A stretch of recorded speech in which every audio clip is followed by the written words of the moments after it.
Maayong gabi sa tanan. Welcome usab sa atong New Covenant Christ Saturday evening service. Before ta magadto sa ato ang pulong, let us first go over or read or declare our church declaration together. Okay? Ready? Let's go. Today, I receive all that Christ died to give me: His abundant life, limitless grace, boundless mercies, divine restoration of youth, and overflowing provisions. Today, I take hold of all God's blessings, healings, and miracles. I shall be transformed from glory to ever-increasing glory, and victory to overwhelming victory. I will enter the promised land with the believer's rest, seeing His mighty restoration in each and every area of my life. I proclaim that I am God's beloved, His highly favored child, His powerful servant, and His overcoming champion. And because I am blessed to overflowing, I will be a blessing to all. In Jesus' name, Amen. If you believe that, church, definitely mahitabo gina sa atong kinabuhi. Now let's go to our opening verse. Ang opening verse na to is taken from Matthew chapter 28, verse 20. And ginabasa na ko ni gikan sa Amplified Translation. And because mubo lang atong time sa Saturday evening service, akong basahon lang katong highlighted portion. Ang nahitabo dire is that before si Jesus na raised up into heaven, after na siya namatay, after na siya nabanhaw, and He's giving His final nga mga pahabilin sa mga disciples just before He goes up into the heavens. And then, morning gisulti ni Jesus sa ila, morning pinaka-last na gisulti niya according to Matthew 28, verse 20. Last na gisulti niya, in the physical body. Ana si Jesus, I'm reading from the highlighted portion alone. And lo, that means behold, I am with you always, remaining with you perpetually, regardless of circumstance, and on every occasion, even to the end of the age. Did you get that, church? That means that Jesus is always with us perpetually. Bisan asa ta, wherever we go, whatever we do, bisan unsang panahon, bisan unsang oras, bisan unsang sirkumstansya, naagid si Jesus kauban nato kanunay. So let us pray with our opening prayer. Lord Heavenly Father, salamat kay Lord para sa mga nagatan-aw karong gabi una, Lord. Lord, we ask, Lord, that you speak to our viewers, O God. Even ang mga mag-view ani later on, O God. Salamat, Lord, you will speak to their minds and hearts. Implant your word, Lord, so that it can produce a harvest of 30-fold, 60-fold, 100-fold, even 1,000-fold blessings sa ilang kinabuhi. Salamat kay Lord, our hearts are fertile, O God, and you will use your servant, Lord, to speak, Lord God, your message for your people, Lord, at this time. In Jesus Christ's mighty name we pray, and the people of God say, Amen. Ang title nato karong gabi una is The Healing, Rescuing, Saving, Reliable Presence of Jesus. Amazing kayo, no? And let us go to our first verse sa Hebrews chapter 13, verse 3 sa Amplified Translation. Again, so that we can keep this short, akong basahon ang highlighted portion. Dito sa second part, ingon diha sa New Covenant, ang promise sa Ginoo sa iyang katawan under sa bag-o nga covenante. Ingon siya dire, for He has said, I will never, under any circumstance, desert you, nor give you up, nor leave you without support, nor will I in any degree leave you helpless, nor will I forsake or let you down, or relax my hold on you, assuredly not. So tag-as gyud kayong verse di, sa Hebrews 13, verse 5. Pero that's why I had to read the second portion lang. Basi magduka na uban sa inyo kung ako anong basahon in whole. Pero grabe kayo ang promise niya. That is one of the guarantees that comes under the new covenant. There are many promises in the Word of God that makes the new covenant new. And this is one of those. Ang according pa sa pulong sa Ginoo, dili na gid ta niya pasagdan, di na gid ta niya biyaan, dili ta niya i-forsake, dili ta niya pabayaan nga walay tabang, nga helpless, nga nagalisod, because that's what a good father does. Now, kung ang usa ka amahan nakakita sa iyang anak nga nalunod, of course, di niya sultian lang nga, uy, kaluoy pod nimo. Or dili siya mo tan-aw lang. Or dili niya ubanan lang. Pero, you can be sure nga mudive yun siya sa tubig, maambak yun siya, o niya ihag yung luwason, o ihag yung tabangan, or yung i-rescue yung anak. Sama na sa nahitabo sa ko, katong gamay pa lang ko, mga 9 years old ko, nga napasagdan ko sa swimming pool, nga naabot ko dito sa lalum kaayo. Ma-remember pa daw sa akong classmates sa high school nga nakita niya akong amahan nga nag-ambak sa swimming pool nga naka barong Tagalog, nga nakasapatos and everything, just to rescue me. Inana po datong Diyos nga amahan. Kung inana atong earthly father, samot na gyud ato ang heavenly Father. Now, ang amazing thing sa pulong sa Ginoo is that God has promised never to leave us nor forsake us. Jesus and His Holy Spirit has promised never, ever, ever to leave us under any circumstance. Bisan pag makasala ka, bisan pag discourage ka, bisan pag na problema ka, bisan pag unsay imong ginaagian sa kinabuhi. He has promised na dili na kita niya pasagdan, di na kita niya biyaan. Now, nagatubo ko as a young Christian, tapos nakadungog ko aning pag-preach aning mga verses nga kinitong una. Unya, pangit kayong pagka-preach because gina-assure ko sa mga preachers o mga pastors nga naa kanunay ang Ginoo. Pero wala gyud ko nila gina-assure or wala nila gina-assure ang ilang mga listeners o ilang mga church members o ang mga katawhan sa Ginoo nga ang Ginoo naa diha aron mutabang, naa diha aron muhil sa to, naa diha aron dili ta pabiyaan helpless, or naa diha aron mo provide para sa ato. I thought manggod religious teaching manggod tong una, the way sila magtudlo aning mga verses ng kanimo, ingon sila nga ay kagol kay bisan pag unsa imong ginaagian naa diha kanunay ang Ginoo, naa siya diha mag-comfort sa imo, di ka niya pasagdan, di ka niya biyaan, naa gyud siya diha sa imong kalisod, naa siya diha sa imong problema, naa siya diha sa imong kawadon, naa siya diha. So inana ba murag kanunay lang ka naa ang presensya sa Ginoo sa imuha, pero walay assurance nga naa siya ginabuhat para tabangan ka sa imong sirkumstansya. Walay assurance nga iya kang i-providean kung kailangan nimo og need or kung kay help nga kailangan gikan sa iya nga dili kaniya tabangan. So it's a religious thinking ba na always God is always there, Jesus is always there with you, but He won't lift a finger to help you because ang assurance is always naa siya diha. Pero there is never an assurance that God will help you, that God will heal you, that God will make you victorious or will help you out of the circumstance nga kung asa ka. And then, it's amazing because under sa New Covenant, dili na kita pasagdan sa Ginoo. Because under sa Old Covenant, manggod, the Holy Spirit did not yet live inside of believers. Dili pa niya templo ang mga magtotoo. Dili pa niya temple ang mga believers. Dati, ang Holy Spirit, kauban sa mga people, sa mga believers, pero wala pa gyud siya nagpuyo sa kinasuluran. As Jesus Himself says sa John chapter 14, basahin ako sa 16, 17, and verse 20, ingon diri sa New Living Translation, "And I will ask the Father, and He will give you another advocate, who will never leave you." So verse 17, "He is the Holy Spirit, who leads into all truth. The world cannot receive Him because it isn't looking for Him and doesn't recognize Him. But you know Him because He lives with you now and later will be in you." Nakuha niyo na? Verse 20, "When I am raised to life again, you will know that I am in my Father and you are in me and I am in you." So ingon pa ni Jesus diri sa John chapter 14, pagpadala daw sa Diyos Amahan, sa Holy Spirit, He will never leave us. He will never, di kita niya pasagdan, di kita niya biyaan. He will always be with us. According pa sa Lang Translation, He will be with you forever. And then ingon po siya sa verse 17, nga, anaan ang Holy Spirit sa inyo, kauban ninyo siya. Pero, maabot ang panahon, nga mopuyo na siya sa sulod ninyo. Ingon siya, He is with you now, but later will be in you. And then ingon po si Jesus sa verse 20, nga, after siya mabanhaw, after siya namatay, after siya nabuhi usab, then, later on, eventually, si Jesus na pod maging inside na pod sa atwa. How is it possible? Because ang gusto magud sa Ginoo has always been to reside in His people. Ever since sa sinugdanan, gikan pa sa Garden of Eden, gikan pa sa tabernacle ni Moses, and even sa pagpanganak kay Jesus, ang tawag gid sa is Emmanuel, which means God with us. Ang longing lang gud sa tong Diyos Amahan is to be with His children, to be with His people. And therefore, the Lord longs to be close, super close to us.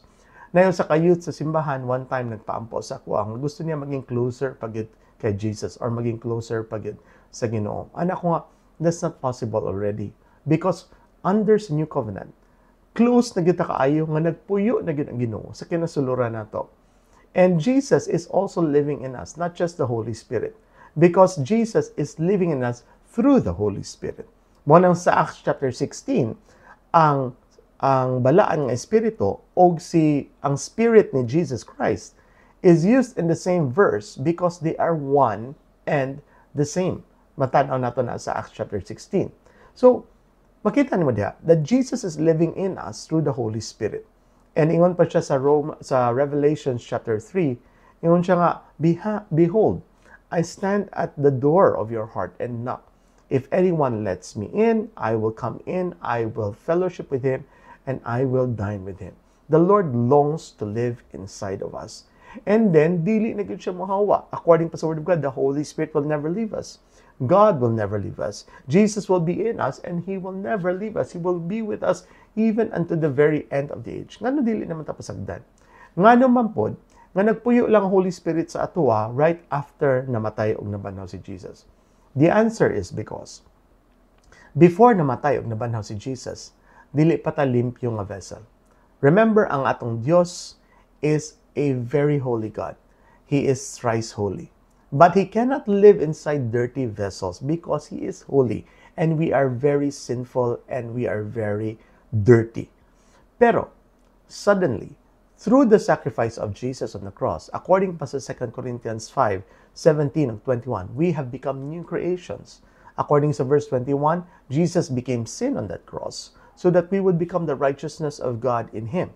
And therefore, pagkamatay ni Jesus, tanan nga nagtuo sa iya, tanan nga nidawat sa iya, according pa sa John 3:16, nagkaroon ng eternal life. And we became, according to 2 Corinthians 5:21, the righteousness of God in Him. And therefore, we are clean already. How long are we clean? We are clean forever. Because according sa Psalm 119, verse 142, sa first part sa Amplified Translation, ang nakabutang diya, your righteousness is an everlasting righteousness. Ang righteousness sa Ginoo, gihatag niya as gasa sa ato, according pa sa Romans chapter 5, verse 17. Therefore, because ang righteousness nato gikan sa Ginoo, ang righteousness nato o ang righteousness ni Jesus pareha lang. According pa sa 2 Corinthians 5:21, we have become the righteousness of God in Christ. That means whenever mo tan-aw ang Dios amahan sa ato, He's not looking at our own righteousness. He's not looking at the righteousness that we earn from being good. He's seeing the righteousness of Jesus whenever He looks at all believers right now under the New Covenant. And so that's one of the mighty and amazing truths that makes the New Covenant new. And because we are righteous forever, because we have His gift of righteousness, therefore the Lord can now live in us forever because we are now clean forever in His sight. According pa sa Word of God, we are justified. That means, gideclare na ka sa Ginoo nga wa gyud kay sala, as if wala ka nakasala. And then, we are also redeemed. We are also made the righteousness of God in Christ. Pero ang nindot sa presensya sa Ginoo is, dili di ay, parehas sa mga preaching nga madunggan ako katong batan-on pa ko nga Kristohanon, dili di ay nga iyang presensya is there para lang magmalasakit sa atua, para magsimpatiya sa atua, para musti, uy, kaluoy ba nimo? Dili niya ginakip ang iyang blessings, iyang tabang, iyang rescue, iyang pagluwas sa ato mga circumstansya. Dili niya gina-reserve para sa langit lang. Di ay ginahatag niya, kauban na siya, o guaranteed po na, o sigurado po na umabot sa itong kinabuhi, tungod sa iyang presensya sa ato. Sama ra sa kay Shadrach, kay Meshach, o kay Abednego.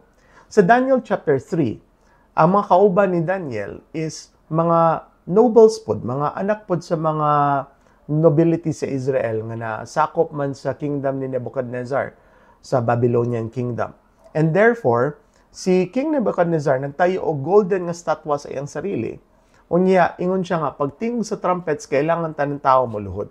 Pero napansin man sa uban nga si Shadrach, si Meshach ug sa Abednego, katong mga Hebreo nga mga kauban o mga Hodeo na kauban ni Daniel, dili man sila magbaw. So gitagaan po silang chance sa hari. Ingon siya nga, kamong tulo, kailangan gud mo magbaw every time mo tingog ang trompeta. Otherwise, kung dili mo mabaw sa akong statwa, wala gyud Dios nga makatabang sa inyo. Unsay tubag ni Shadrach, ni Meshach, o ni Abednego.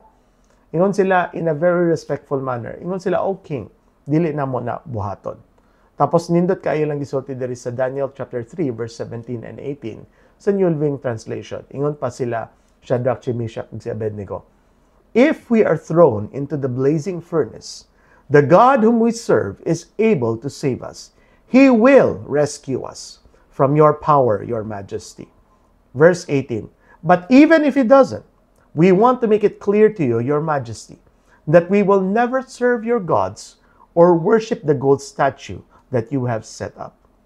So according sa akong preaching nga nadunggan katong batan-on pang Kristohanon, ana siya nga before pa ko naging pastor ani, ana sila nga nagaduha-duha sila. Wa sila nagaduha-duha. Oy, klaro kay sa verse 17 nga sigurado gyud sila nga luwason sila sa Ginoo. Ngano man kay nakailamang gud sila sa Ginoo nga ilang gialagaran.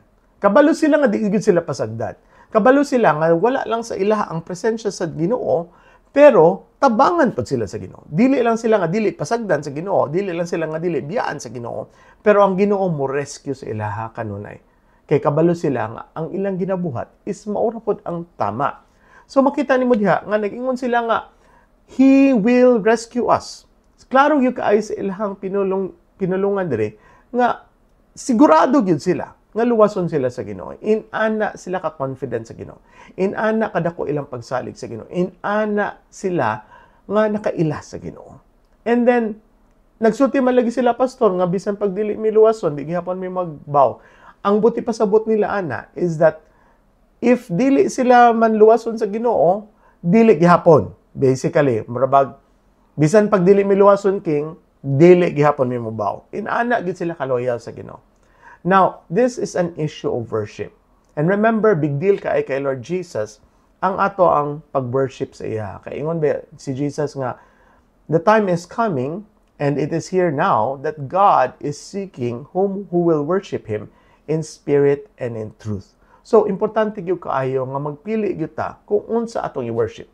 And kita ang mga Kristohanon, kailangan gyud nato kanunay nato i-praise, kanunay nato i-worship ang Ginoo. Kay kung dili nato i-worship ang Ginoo, then ang mahitabuan na ang kasing-kasing nato moadto sa laing butang diri sa kalibutan. We will worship other things if we do not know how to put God first in our lives. I-worship nato ang ato ang mga butang, i-worship nato ang kwarta. Sometimes atong ginatahod or kanunay nato gina-admire ang mga artista, ang mga palabas, ang social media. Ang mga batan-on ba karon halos dili na mobuhi sa ilang cellphone. Bisan pag naa sila kay istorya, bisan naa sila sa dinner table, nagakaon with their family, sige gihapog cellphone, sige gihapog social media, sige gihapog internet, sige gihapog FB, sige gihapog Instagram. And that is an act of worship in kaso wala mo kabalo.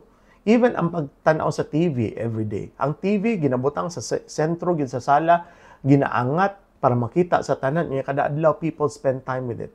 If that is not an picture of a modern day idol, I don't know, unsa na lang. Gitagaan ko revelation ni Lord tong una, na klaro gyud kaayo, it is an idol.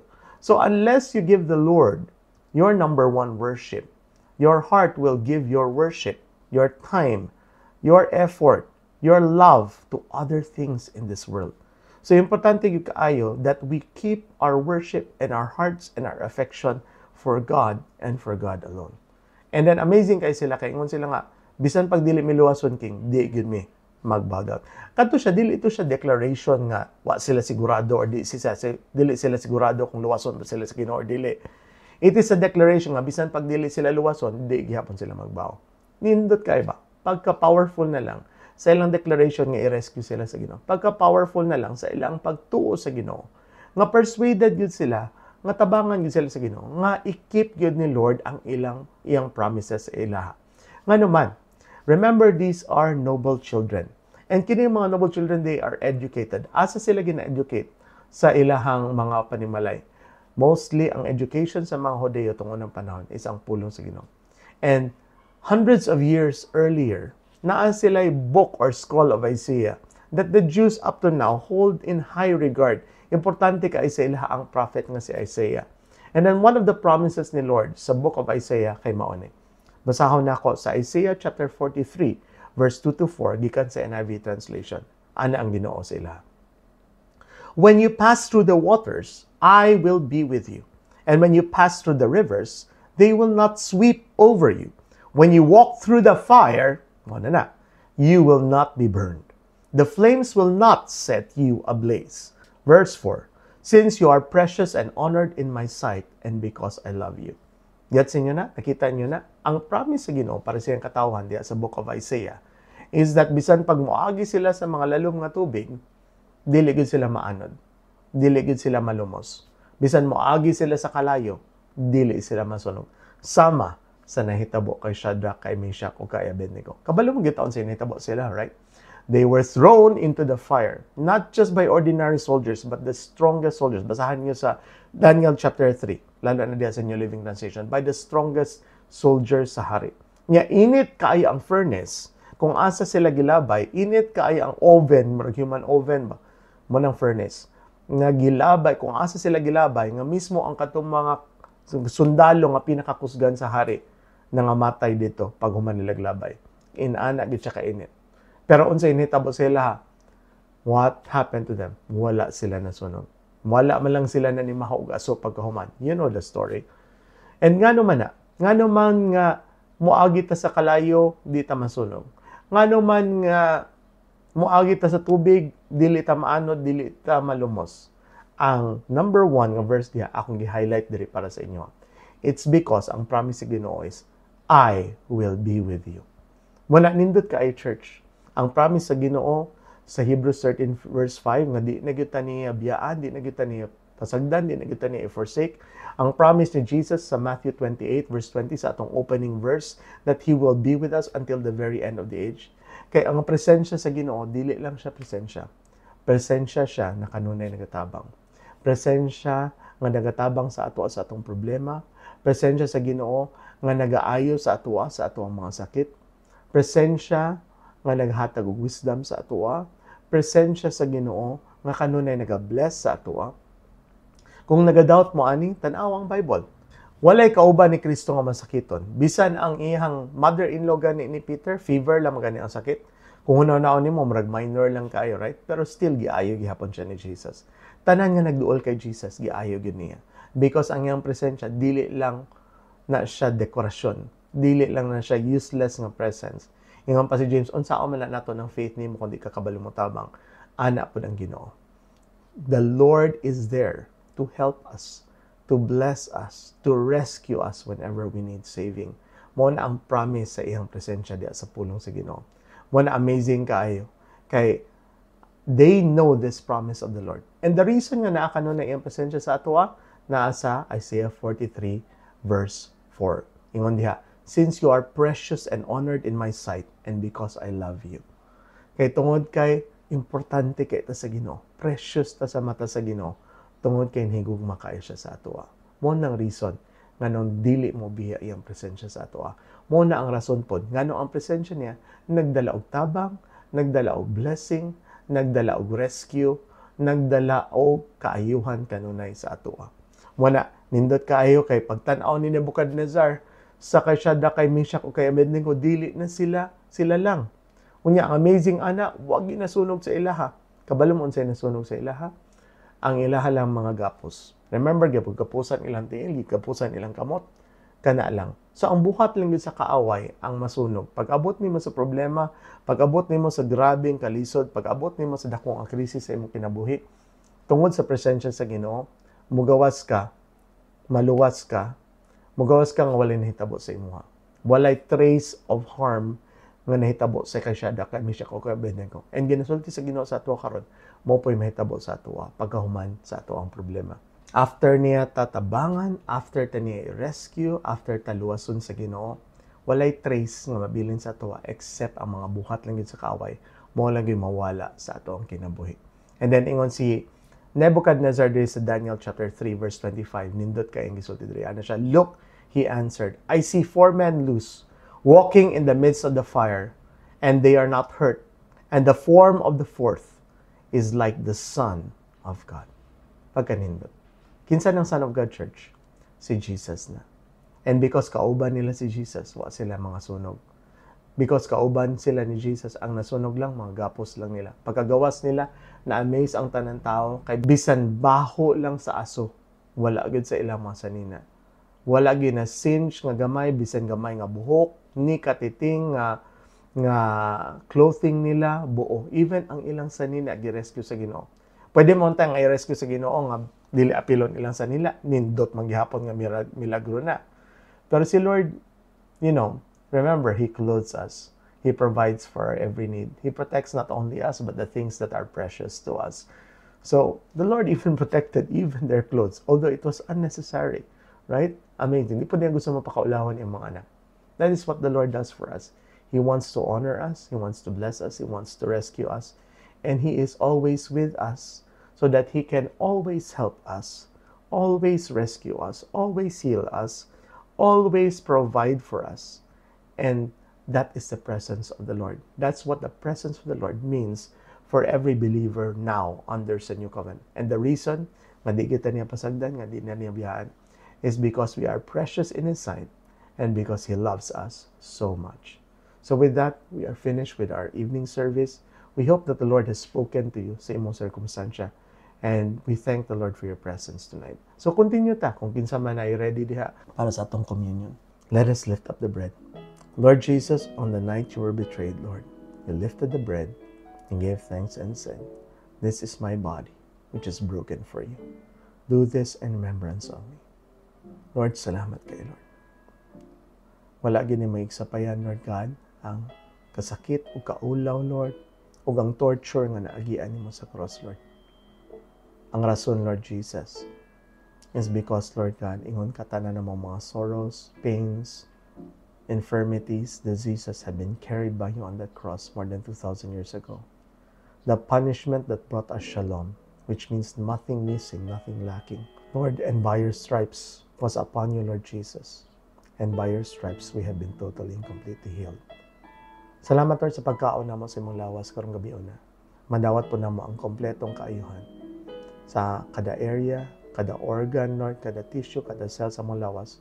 Pati po sa among mga circumstansya, Lord God, o sa among mga gina-face ng mga problema, Lord. Salamat, Lord, na agya po kay healing para sa kada usa sa mua. Salamat, Lord Jesus, sa imong pulong, akong unsa ka karon mausab kami. Wala kay sakit, wala kay balatian, wala kay thyroid problem, wala kay hypertension, wala kay heart problem, wala kay diabetes, wala kay nagabaga nga bunions, wala kay cysts, o God, nga nagasakit sa imong lawas, Lord. Wag gyud kay sakit, Lord. Wag gyud kay balatian, Lord. Wag kay migraine. Salamat kay Lord sa imong promise sa 1 John 4:17 that as you are, so are we in this world. Let's partake of the body of the Lord Jesus.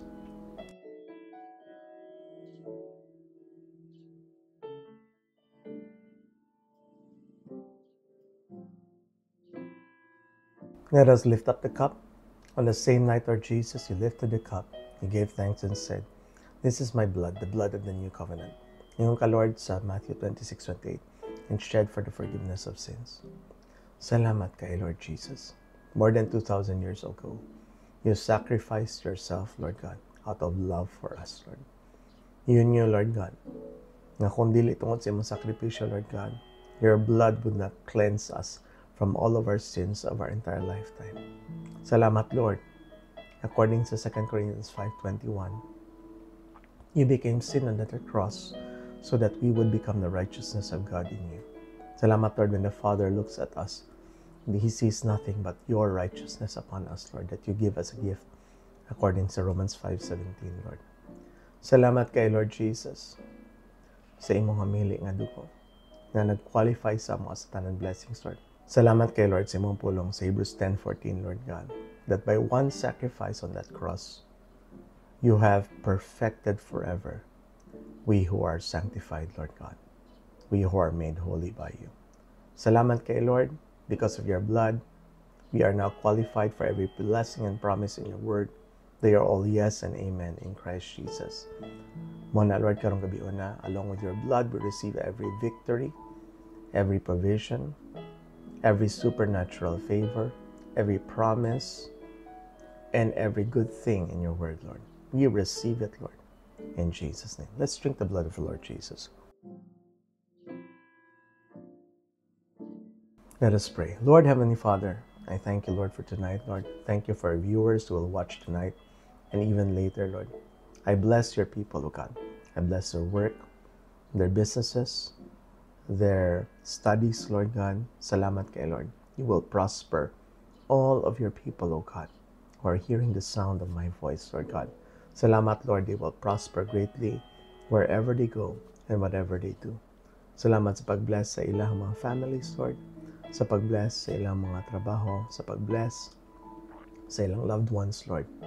And salamat po kay Lord God nga ikaw po, Lord, na nag-bless sa kada miyembro sa New Covenant Christ Church. Even kay Pastor Arman and kay Sister Gina, Lord, kay Harold, kay Angel. Salamat sa pag-bless sa Batinaw Church, Lord. Salamat sa total and complete healing ni Pastor Brian, O God. We pray, Lord God, for blessings, Lord, upon Pastora Pinky, Brother Rafael, Sis Jessica, Sis Princess, O God, Brother Joshua, Lord. Salamat kay Lord sa pag-prosper sa ilan, pag-bless sa ilan sa kada area sa ilang kinabuhi. Thank you for your blessings upon Pastor Dexter, Sis Mimay, and Baby Noah, Lord. Salamat, Lord, for prospering them greatly in every area of life. Now the Lord bless you and keep you. The Lord make his face to shine upon you and be gracious unto you. The Lord lift the light of his countenance upon you and give you his perfect shalom both now and forever. Now unto him who is able to keep us from stumbling and falling, and to keep us blameless and holy in his very presence. Unto Jesus Christ our Lord, be all glory, be all majesty, all dominion, all honor, and all praise. In Jesus' name, and the people of God say, Amen. Thank you for joining us tonight. We hope that the Lord has spoken to you through the word nga gihatag niya karong gabi na. Join us again tomorrow sa ato ang church service sa church site at 9:30 in the morning. Shalom. See you. Take care. Bye-bye.